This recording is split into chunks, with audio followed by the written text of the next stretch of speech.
This is Al Jazeera. And live from Studio 14 here at Al Jazeera headquarters in Doha, I'm Kamal Santamaria. Welcome to the News Grid. A rare agreement from the world's biggest oil producers. They will cut production, but it has not been an easy decision. We're going to explore OPEC's latest meeting and show you why this is about so much more than what it costs to fill up your car. How would higher oil prices impact you and your country? We have a poll on Twitter at AJ English, and you can connect with us with the hashtag AJNewsGrid. All right, we're going to bring in Leah Harding. Hi, Leah. What's the reaction been like to this one? Because, of course, as with so many of our stories, everything depends on where you are, doesn't it? Exactly. This is a story that broke just before we went on air, so our team have been following the hashtag OPEC. When I last checked, just 13,000 tweets about this. A lot of people are engaging on the conversation in regards to how this will impact them, not necessarily using the hashtag OPEC. We have a call out on our Twitter account at AJ English. Here we're asking, what would a deal mean for your country? How would higher prices impact you and your life on a day-to-day basis? We have Fred here. He's in the United States. He's talking about what Kamal was just mentioning about with shale. He's saying, thank God that America is becoming more energy dependent. We don't need OPEC oil anymore. With proper environmental regulations and oversight, yes, shale is a good idea. So a lot of energy talk here, a lot of oil conversation going on. And I wanted to show you this. This is something, it's a bit different than what Kamal just showed you,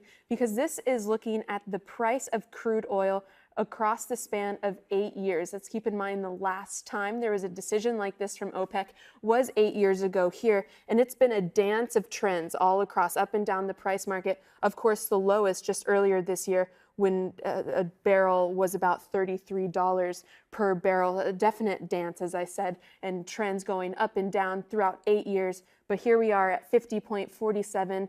Will be very interesting to monitor this and see where the trends go from here on out. A lot of folks on our Twitter account are also from Nigeria.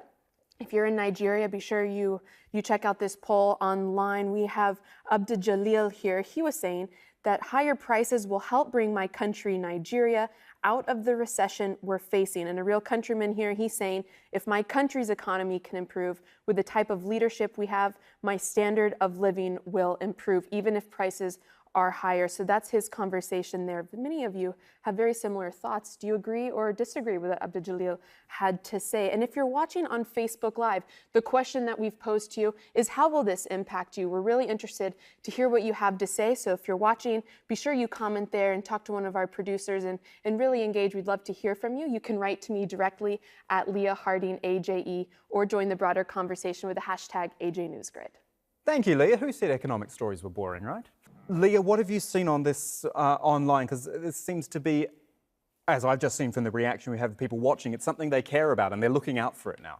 They do. You mentioned earlier that crude oil is in everything, but it seems palm oil is in the same category. It's also in a lot of our household products, like our guest was saying there. Here's a look at our Amnesty International report that we were mentioning to you earlier. This is showing where palm oil comes from palm trees, actually, and then the way that it's refined and turned into a product. What product? Products like animal feed, chemicals and other industries that use chemicals, detergents and cosmetics, as well as the food industry. So it's all across the board. Some companies have gone to the extent of trying to totally ban oil products from everyday life. I have this website here, a clever name, sayno-to-palmoil.com. They have a 28-day palm oil challenge where you can try to cleanse palm oil from your pantry, from your fridge, from your bathroom. I was curious as to what's in my bathroom that there is palm oil in. And I mean, everything from shampoo to hair coloring, shaving cream. This is giving you alternative ways to make products without palm oil yourself. This one I thought was pretty interesting. Here it is, homemade hairspray. Not sure how that works, but it's an option.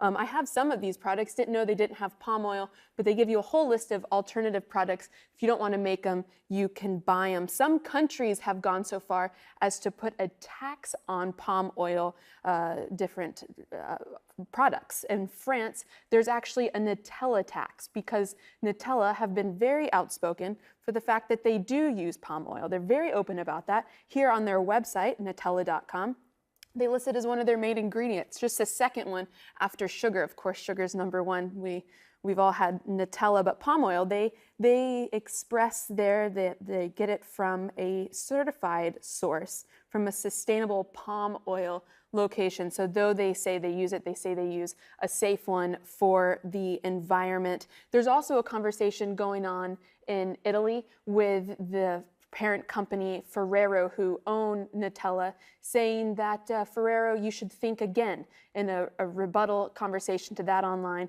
was this company, this little baby food company, saying that we've listened to you and we hear your thoughts. So a great conversation going online.